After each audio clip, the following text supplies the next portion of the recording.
welcome back to DuckmanCycles and VW Garage. I'm your host, the Duckman. We're back today with the DoodleBastard, and as you saw from the opening of this video, he's running pretty damn good. So we're going to start out with the contest, and we're also going to talk about some of the big issues that I fixed and some of the few things that I need to get through in order to get this bike to run right. And one of the things I got to tell you about is that it's got an extreme wobble when that thing gets up to speed, and the faster you go, the more it starts to wobble, and this thing is just downright frightening. But we're going to talk about that right after that intro. So please, likey, comment, subscribe, plug that dingle belly, that way you get updates every time I upload a video. And don't forget to check out duckshit.net for all my different social media needs. You can find every way to contact me there, and if you'd like to email me, DuckmanCycles@duckshit.net. I always forget my email address, but you can also hit up the website, and you can email me through the website if you can't remember it. Duckshit.net. There it is. We're also going to be talking about the contest, so you want to stick around right after the intro. We'll be back in just a minute.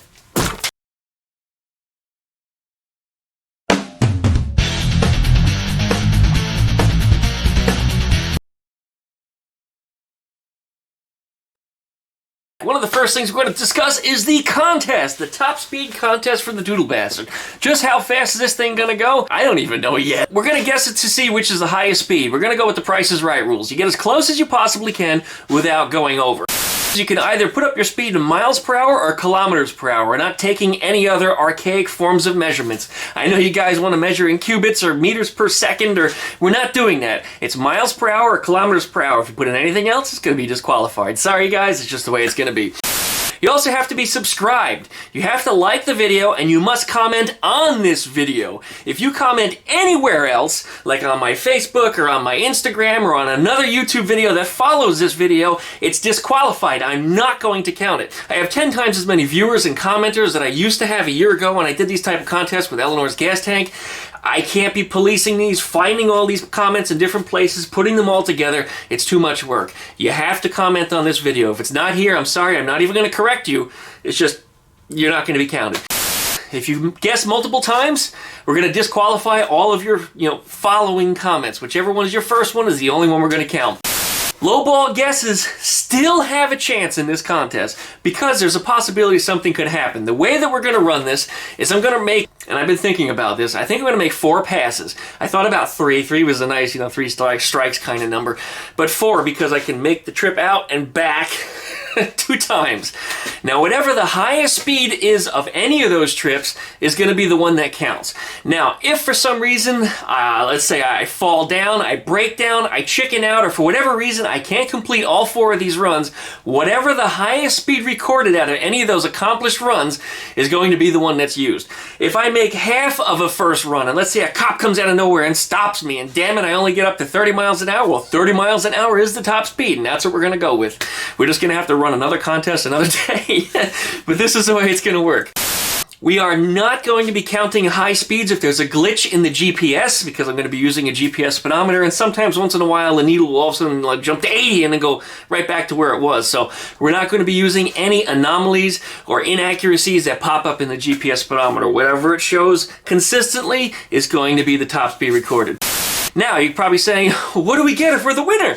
Well, we're going to give away a $25 gift certificate to the winner, and we're also going to give away a DuckmanCycles VW Garage t-shirt, or a hat. What the hell? I can do it for either one. You get to choose. There's 4 different designs that I currently have up on my t-shirt. You can check them out on duckshit.net. Click the link for buying t-shirt, and you can see all the designs that are on there. I'll get one in your size, and we'll send one out to you.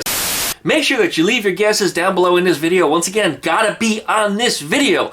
I know what people are gonna do. They're gonna be leaving them everywhere. But again, if they're not on this video, they don't count. So comment on this video right away. We're also going to be running another contest starting next month. The beginning of every month, we're going to start giving away DuckmanCycles t-shirts. What I'm going to do is I'm going to go back to the comments in any one of the videos from last month, and I'm going to randomly choose somebody, and you're going to get a t-shirt. So the first video every month, we're going to do some type of reveal as to who wins the contest from the month before. So you're going to want to leave comments. You got to leave comments. I'm going to randomly choose a video, randomly choose a comment, and whichever one you are, hey, you get the t-shirt.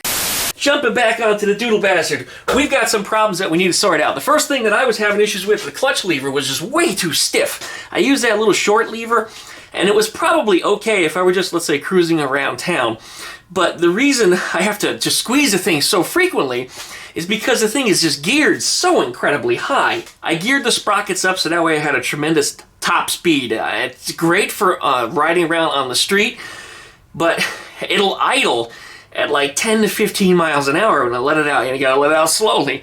It'll idle like 10 to 15 miles an hour. It's stupidly geared high. And if you're trying to drive off-road and you're trying to do something a little technical, you gotta really do a lot of clutch work. And it gets really tiring on the hands. So I'm gonna have to fix the sprockets, and I'm glad that I put a longer lever here on the clutch. That made a huge difference.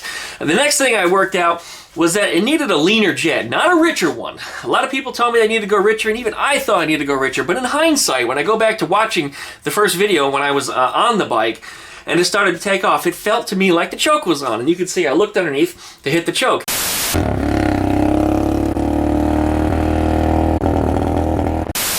And that's a common problem that I was used to on this engine, even when it was on the mini chopper before. I would always forget to turn that damn choke off, and here's a video.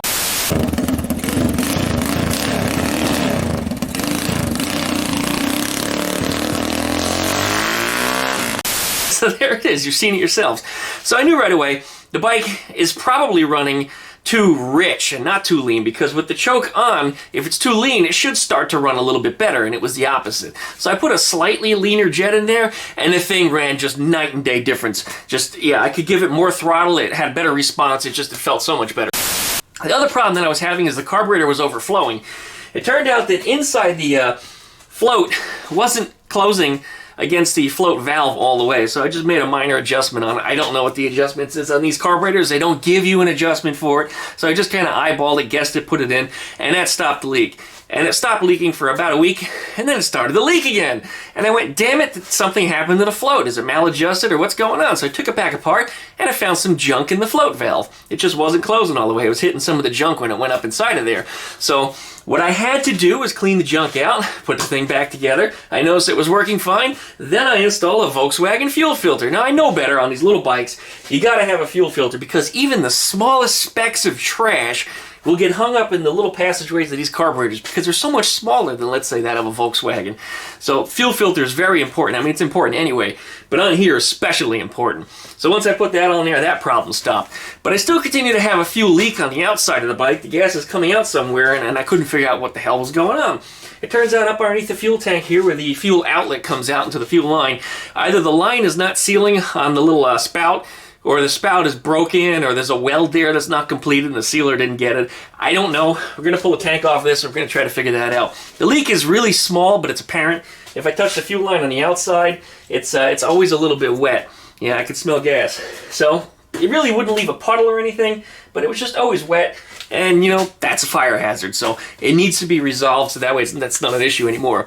The overflowing of the carburetor is also affecting how it was running. It would run extremely rich when the bowl was completely full of fuel. I mean, that's to be expected, I suppose, but that's been resolved. The last problem, and this one was the biggest one, the spark plug cap on here actually had come apart, or so I thought. I pulled it off one day and kind of went, you know, like this as it released. And I heard something land in my washing machine that's over here. So I went looking around on the washing machine trying to figure out what it was, and I found a little brass connector. And when I looked inside the spark plug cap, it fit right into it. I don't know if it was from it or not, and I don't even know how this happened, coincidence maybe, but I screwed the little thing in, and I put it on this engine, and that was before I ever took it for the test ride. And the spark plug cap seemed to seat okay. It seemed like it belonged in there, it seemed correct, but damn it, as you saw, the thing would just break up. It would misfire, and the more I ran it, the better it would seem to get. If I whacked the spark plug cap on a little tighter, it would run a little bit better. But I don't think that brass part was supposed to be in there. And that suggestion came to me from a guy named Engine Tuning, and I forget it, I'm sorry.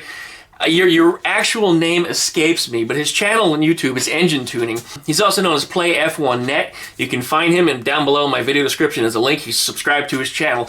He's a brilliant engine builder of all kinds of different small motorcycles, scooters, and the like.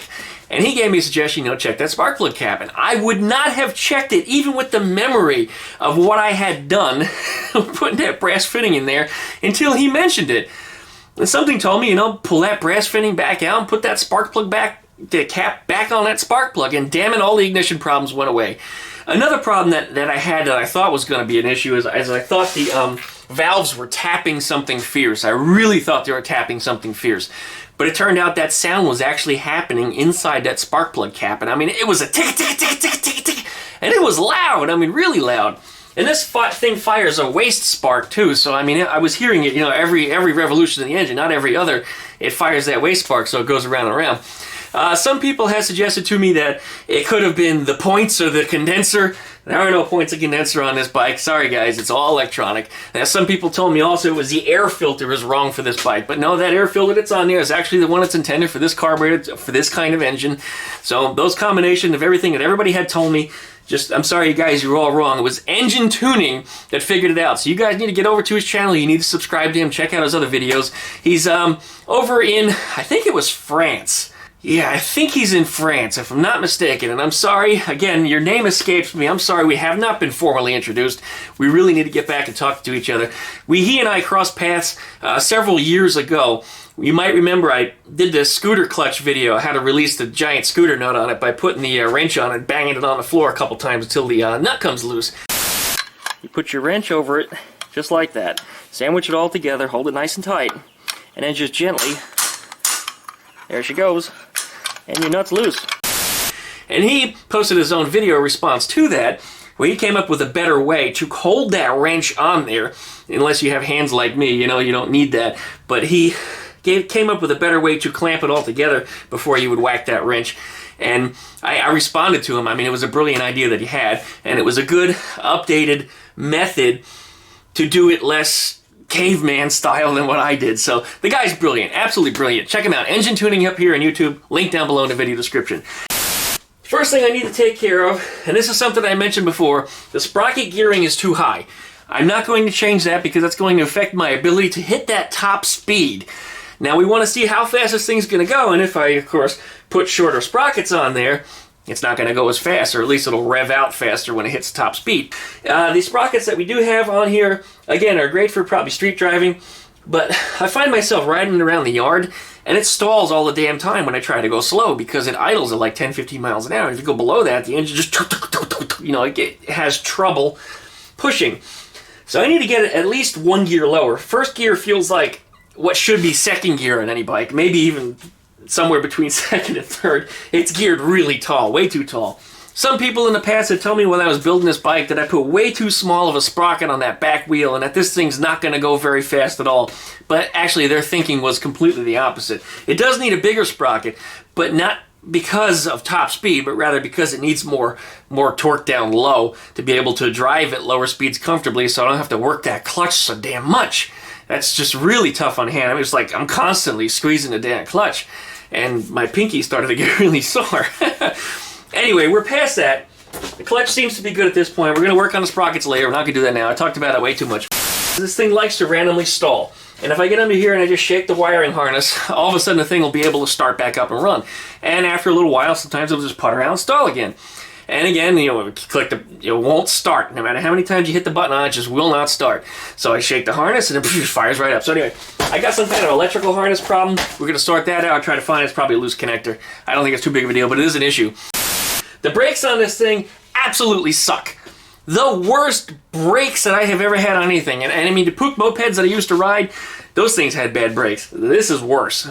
Totally worse. And this even has a proper disc, and those are running little drums that are about this big. But I've considered on this thing, it's time to upgrade to something better. I'm going to be looking into that. For the top speed contest out in the middle of nowhere, I mean, unless a deer jumps out in front of me or something, I really don't need to worry too much about the brakes. But I am definitely going to be upgrading the brakes on that sometime in the near future. There's a few things that I'm looking at. We're going to talk about that in the video as well. And the last thing, this is the big thing. This front end wobbles like mad when you get up to speed. And I think I'm at over about 45 miles an hour. That thing really starts to get scary. It starts to shake, and then it starts to shake, and all of a sudden it becomes a violent shake. And not quite a tank slapper shake, but I mean, you let off that throttle, and all of a sudden shimmy just goes away. But what I have here is I have a steering stabilizer, not unlike the ones you find on a Volkswagen Beetle, but this one's actually from a sport bike. I believe it's from a CBR 600. Yeah, I think it's a Honda part. If not, it's a Suzuki part. We're going to try to mount this somehow up here on the front and come up with a solution for that. So that's something we're going to be looking into today. And I want to get that on there at least. This is one of the things that's going to be affecting my ability to hit that top speed, because if it gets too scary, I'm going to chicken out. And if I chicken out, whatever the top speed is what it's going to be. All right, well, I think that's an awfully long start to this video with a whole lot of this. So let's start working on this sucker and see what we can do today. There's a couple of options here that I thought to mount it. I could put it on the front, kind of like this, which is typically how sport bikes mount it. But this thing has much more travel in the front end than sport bikes do. I suppose I could probably limit it, but I don't want to limit it. I like having a really tight steering radius on this thing. So I'm thinking another place I can mount it instead of being across the front is right here on the side. And I think for appearance purposes, that'll probably be best. What I'll do is I'll get it centered. I'll come up with an arm that attaches on the inside of here. Boop, I could drop that bolt in there and then bolt it up to the frame. And then it should be able to do this, just like that. And it looks like it's going to have enough travel in it. I don't think that would be too big of an issue. So I think that's what we're going to do. But in order to get welded over here to the frame, we're going to have to pull that tank off. But because the tank has a leak anyway, we're going to have to sort that out. So I'm going to pull the tank off now and see if we get some brackets welded on for this and see what we can do today.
Alright, there we have our steering stabilizer.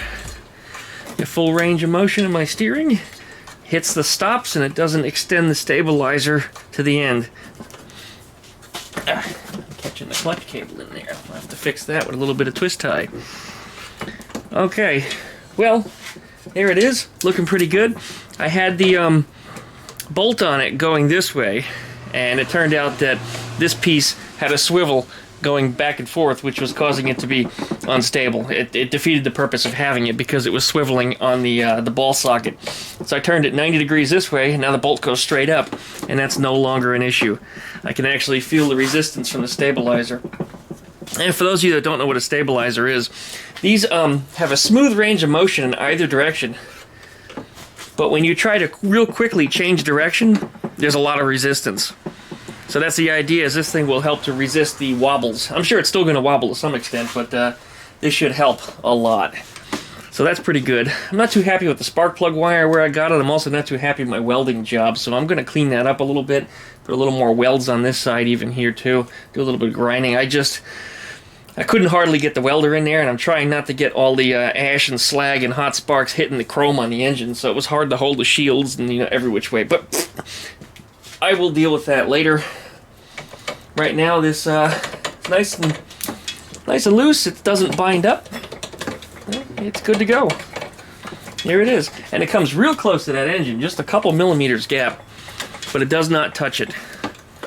I wonder if the heat of the engine is going to affect it at all. I think it might. thin out the fluid that's inside of here, because I think these are filled with like an oil. Maybe I could put a heavy in there, you know, like some gear oil or something. Which, who knows? Might even be what's already in there. I have no expertise with these, but there is a hole for draining it. So there could be refillable. I don't know. I'll have to look that up. Anyway, looks like we're pretty good on that project. So please licky, likey, comment, subscribe, pluck that dingle belly. That way you get updates every time I upload a video. And don't forget to check out duckshit.net. And don't forget also, comment. How fast is this sucker going to go? Contest will be sometime right after Thanksgiving. I'm probably going to take it out on Thanksgiving morning when nobody's on the road and nobody's going to be around to harass me. I'll make a whole lot of noise somewhere, shut it down, and bring the sucker home. Thanks a lot for watching, guys. See you later.